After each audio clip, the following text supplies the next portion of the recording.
गजाननं भूतगणादिसेवितं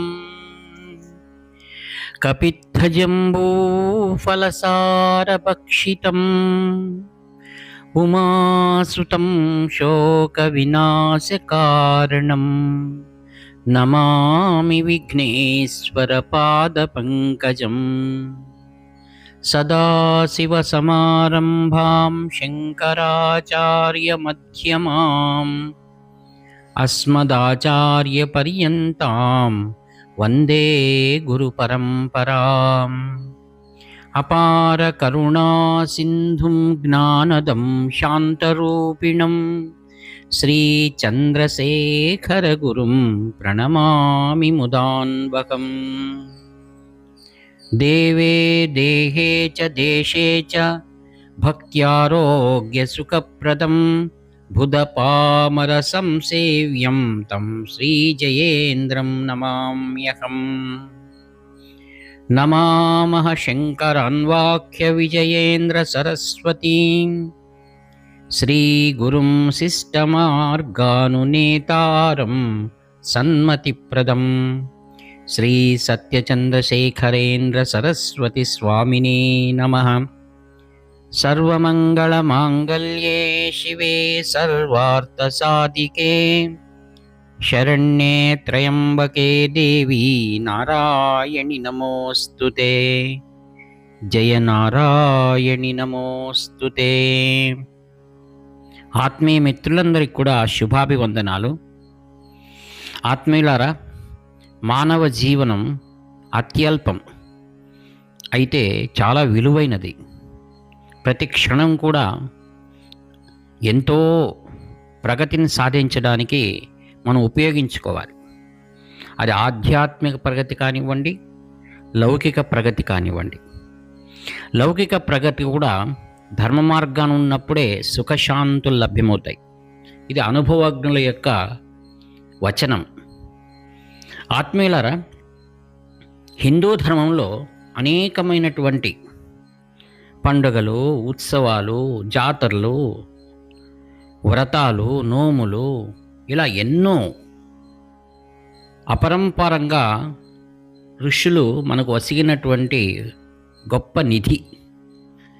దీన్ని బుద్ధిమంతుడైన వాడు వీటినన్నిట్లో తనకు అనుకూలమైనటువంటి దాన్ని అనుసరించి ఇటు భౌతికంగాను ఇటు ఆధ్యాత్మికంగాను ఉభయము కూడా సుఖ శాంతులను పొందడానికి అనువైనటువంటివే ఈ యొక్క మోక్ష ధర్మాలు. ఆత్మీయులారా, మహాశివరాత్రి ప్రారంభం కాబోతుంది. ఈ యొక్క ప్రతి నెల కూడా మనం కృష్ణపక్ష త్రయోదశి మాస శివరాత్రి జరుపుకుంటున్నాం. ఇవన్నీ కూడా మాస శివరాత్రి 12 ద్వాదశ జ్యోతిర్లింగాలని, ద్వాదశ ఆదిత్యులని, ఇలా ద్వాదశ రుద్రులని, ఏకాదశ రుద్రులని మనకు చెప్పబడుతున్నాయి కదా. మనం 11 ఏకాదశ రుద్రులకు ఆచరించిన తర్వాత 12వదైనటువంటి అమోఘమైనటువంటిది ఈ యొక్క మహాశివరాత్రి. మహాశివరాత్రి ప్రతి ఒక్కరూ కూడా చాలా సులభంగా ఆచరించుకోవచ్చు. అందులో జాగరణ మరియు ఉపవాసం మనకు విధించినటువంటి శాస్త్రసమ్మతమైనటువంటి కర్తవ్యం అది. ప్రతి ఒక్కరూ కూడా ఆ సర్వేశ్వరుణ్ణి మనఃపూర్వకంగా ధ్యానించి నామస్మరణ చేసి మనకు సంప్రాప్తమైనటువంటి ఆగామి సంచిత ప్రారబ్ధ కర్మల నుండి బహు సులభంగా విముక్తిని పొంది ఆధ్యాత్మిక సాగరంలో మనం పయనించడానికి ఎంతో సులభతరమైనటువంటిది. ఇది పడవ లాంటిది వ్రతములు, ఈ యొక్క నోములు అనేటువంటివి. ఈ యొక్క మహాశివరాత్రి పర్వదినం నాడు భారతదేశంలోనే కాకుండా సర్వత్రా ఎక్కడెక్కడే సనాతన ధర్మాన్ని అనుసరిస్తున్న ప్రతి ఒక్కరూ కూడా ఆచరిస్తారు. దీనికి వైష్ణవులని, మాధ్వులని, లేక స్మార్తులని ఎటువంటి వ్యత్యాసం లేదు.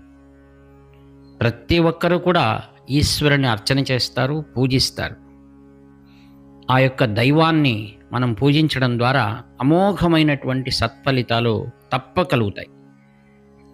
సంవత్సర అంత్యంలో వచ్చేటువంటి యొక్క మహాశివరాత్రి పర్వదినంలో మనం జాగరణ ఉపవాసాలు ఆచరించడం ద్వారా నూతన సంవత్సరంలో మనకు అమోఘమైనటువంటి ఆరోగ్య ఐశ్వర్య భోగభాగ్యాలు కలుగుతాయి. ఇందులో ఎంత మాత్రం సందేహం లేదు. కావున మనం యుక్తిపరులైన మనం ఏం చేస్తామంటే, ఆ సమయంలో ఏ ప్రాంతంలో ఏ యొక్క క్షేత్రంలో మనం మహాశివరాత్రి ఆచరణ చేయడం ద్వారా ఫలితాలు కలుగుతాయో మనం ఆలోచించి మనం ఆయా ప్రదేశాలకు వెళ్ళి మనం ఆ భక్తి ద్వారా భగవంతుని ప్రసన్నం చేసుకోవచ్చు. తీర్థక్షేత్రాల్లో ప్రత్యేకంగా భగవంతుని యొక్క సన్నిధానం విరివిగా లభ్యమవుతుంది. ఆ ప్రదేశంలో ఎందరో సాధువులు, సత్పురుషులు, అనేకమైన యోగులు కూడా ఆయా ప్రాంతాల్లో సంచరించడం ద్వారా ఆ పర్వదినాల్లో వారి యొక్క వాతావరణంలో మనం ఉండడం ద్వారా సులభంగా పాపం నుండి మనం ముక్తి చెందుతాం. అటువంటి మహాపుణ్యక్షేత్రం కాంచీపురం. దక్షిణంలో ఈ భారతదేశంలో ప్రముఖంగా ఉన్నటువంటి ఏకైక మోక్షపురి కాంచీపురం. ఆ కాంచీపురంలో ప్రత్యక్ష పరమేశ్వరుడు, కాంచీ కామకోటి పీఠాధిపతులు మరియు అపర శంకరులైనటువంటి శ్రీ శ్రీ శ్రీ చంద్రశేఖరేంద్ర సరస్వతి మహాస్వాముల వారు, వారి అంతేవాసులైనటువంటి శ్రీ జయేంద్ర సరస్వాముల వారి బృందావనాలు కూడా మనం శంకర మఠంలో మనం దర్శించుకోవచ్చు. ఇంకా స్థానికంగా చెప్పుకోవాలనంటే కాంచీపురం గురించి తెలియని వారు ఎవరున్నారు?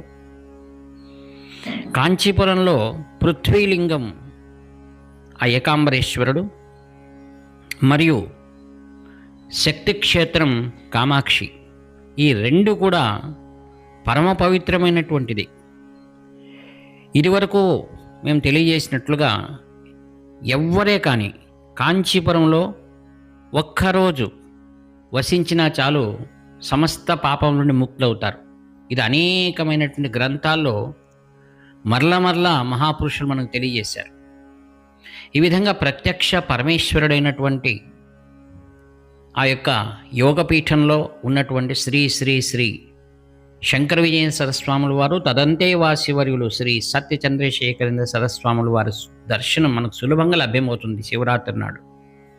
కారణమేమనగా ఆ యొక్క ఆదిగురు శంకర భగవత్పాదాచార్యుల వారు లోక కళ్యాణమునకై కైలాసం నుండి ఈ యొక్క కాంచీపీఠంలో నిత్య పూజకై అనువు చేసి ఉన్నటువంటి మహా త్రిపుర సుందరి మేరు శ్రీచక్రం మరియు యోగలింగం శ్రీ చంద్రమౌళేశ్వరుడు, వీటిని 5 యామాలు శ్రీ పీఠాధిపతులు ఇరువురు కూడా చేస్తారు. వాటిని దర్శించేటువంటి భాగ్యం మనకు కలుగుతుంది. 5 యామాలంటే రాత్రి జాగరణలు ఎవ్వరూ ఉండరు. ప్రశాంతం కూర్చొని ఆ యొక్క అభిషేక, అర్చన, పూజలు, నైవేద్యాలన్నింటి మనం చూసేటువంటి భాగ్యం మనకు కలుగుతుంది. ఇది భగవంతుడు మనకు అనుగ్రహించినటువంటి పవిత్రమైన శివరాత్రి. ఈ యొక్క మహాశివరాత్రిలో ఎందరో వేద పండితులు కాంచీ కామకోటి పీఠంలో మహాస్వాముల వారు ఆ యొక్క పూజా కైంకర్యాలు చేస్తున్నప్పుడు ఆ యొక్క శ్రీ సూక్తం మరియు వేద ఘోషలు, మహారుద్రం చదువుతూ ఉంటారు. వాటిని శ్రవణ మాత్రం చేతనే సమస్త సుఖములు, క్షేమములు మనకు కలుగుతాయి. అదిగాక ఆచార్యులు ఆ పూజలు చేస్తున్నప్పుడు ఆ గంభీరమైనటువంటి భక్తి వాతావరణం మనందరినీ కూడా పులకాంకితం చేస్తుంది. 5 యామాల్లో కూడా ప్రత్యేక నైవేద్యాలు ఉంటాయి. ఆ అభిషేకాలు చూడడమే మన అదృష్టం. అది మహా పండుగ. ఆ యొక్క భక్తుల సందడి అంతా భక్తిమయం ఉంటుంది. దూర ప్రాంతాల నుంచి వచ్చిన వారందరూ కూడా ఎలుగెత్తి ఆ యొక్క పరమేశ్వరుని యొక్క స్తోత్రాలు, భజనలు, సంగీత వాద్యాలతో ఆ వాతావరణం అంతా కూడా అపర కైలాసంగా మనకు భాసమానం అవుతుంది. అక్కడ వచ్చిన వారినందరికీ కూడా సులభంగా ఇరువురు శ్రీవార్లను దర్శించుకునే భాగ్యం కలుగుతుంది. ఇతర దినాల్లో అయితే కార్యక్రమాలు అనేవి ఉండడం ద్వారా కొద్ది వ్యవధి మాత్రం మనకు వారి దర్శనం కలుగుతుంది. అయితే మహాశివరాత్రి పర్వదినం కావున ఎటువంటి కార్యక్రమాలను కూడా స్వాముల వారు మునగరు. కేవలం ఆధ్యాత్మికంగా 5 యామాల పూజ నిత్యోత్సవంగా మనకు భాసమానమై సాక్షాత్తు ఆ యొక్క పరమేశ్వరుడే అక్కడ నిలవై ఉంటాడు. ఇందులో ఎంత మాత్రము కూడా అతిశయోక్తి లేదు. మరియు సాయంకాలం దీపోత్సవం జరుగుతుంది. ఆ దీపోత్సవం అయితే ఎంత కనులారా చూసినా మనకు ఆనందం అవుతుంది. వచ్చినటువంటి భక్తులు ఆ యొక్క బృందావనాల దగ్గర శ్రీ కాంచీ కామకోటి పరమాచార్య స్వాముల వారు మరియు శ్రీ జయేంద్ర సరస్వతి మహాస్వాముల వారి ఆ ప్రాంతంలో దీపాలు వెలిగిస్తారు. ఉదయాన్నే ఆ యొక్క ఇరువురు శ్రీవార్లకు కూడా విశ్వరూప సందర్శనం సమయంలో వెళ్ళిన వారందరూ కూడా దీపాలతో హారతులు ఇచ్చేటువంటి ఒక అవకాశం మనకు లభ్యమవుతుంది. ఎవరైతే ప్రత్యక్ష పరమేశ్వరుడైనటువంటి శంకరులకే మనం పూజిస్తామో మన జన్మ చరితార్థమవుతుంది. మరి ఒక విశేషం ఏంటంటే ఆత్మీయులారా, కాంచీపురంలో అన్ని దేవాలయాలు కూడా మహాశివరాత్రి సందర్భంగా తెరిచి ఉంటారు. అన్ని దేవాలయాల్లోనూ ఆ ఘంటానాదం, నాదస్వరం, పూజలు వైభవంగా జరుగుతూ ఉంటాయి. వాటిని కనులారా చూసేటువంటి భాగ్యం మనకు లభ్యమవుతుంది. మరియు అక్కడ ఉన్నటువంటి అనేక తీర్థాలు ఉన్నాయి. ఆ యొక్క సర్వతీర్థమని ఏకాంబరేశ్వర దేవస్థానంలో ఉంది. మరియు ఆ కచ్చపేశ్వర దేవాలయంలో కూడా గొప్ప పుష్కరిణి ఉంది. అనేక మంది భక్తులు వచ్చి ఆ పుష్కరిణిలో స్నానం చేసి కచ్చపేశ్వర దేవాలయం, ఏకాంబరేశ్వర దేవాలయం, కామాక్షి దేవాలయం, శ్రీ శంకర మఠం, ఈ విధంగా అనేక దేవాలయాలను కూడా మనం దర్శించుకునే భాగ్యం మనకు కలుగుతుంది. ఆ యొక్క నగరమంతా కూడా భక్తిమయంగా ఉంటుంది.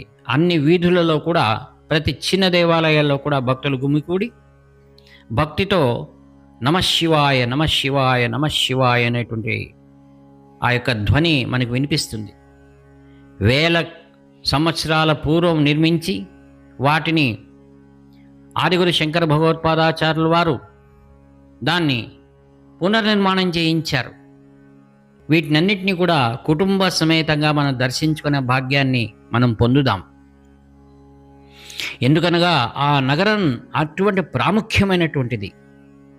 నగరేషు కాంచి అనేటువంటిది ప్రతి ఒక్కరూ పలికేటువంటిది. పుష్పేషు జాజి పురుషేషు విష్ణు నారీషు రంభ నగరేషు కాంచి అని సప్తమోక్షపురి ఆరుగురు శంకర భగవత్పాదాచార్యుల వారు నడియాడినటువంటి ప్రదేశం. ఇటు విష్ణు కంచి, శివ కంచి మరియు ప్రసాదాలు అన్ని చోట్ల కూడా ఇస్తూ ఉంటారు. భక్తి భావన, కర్పూర హారతులు ఒకటేంటి ఎంత వర్ణించినా కూడా అది స్వల్పమే అవుతుంది. ఆత్మీయులారా, మా స్నేహితులు కొంతమంది ఆ యొక్క కాంచీపురంలో జరిగేటువంటి విషయాన్ని చెప్పమని అడిగినందువల్ల అది ఒక సేవాభావంగా భావిస్తూ ఈ యొక్క విశేషమైనటువంటి యొక్క ఆడియో మీకోసం చేయబడి ఉంది. ఇంకేదైనా మీకు సందేహాలు ఉన్నా ఈ యొక్క సంప్రదించవలసినటువంటి ఫోన్ నంబర్ ఇస్తున్నాను. మీ అందరి ఆత్మీయుడును నివర్తి నాగభూషణ్ శర్మ 7483229249. హర హర శంకర జై జయ శంకర, హర హర శంకర జై జయ శంకర, హర హర శంకర జై జయ శంకర.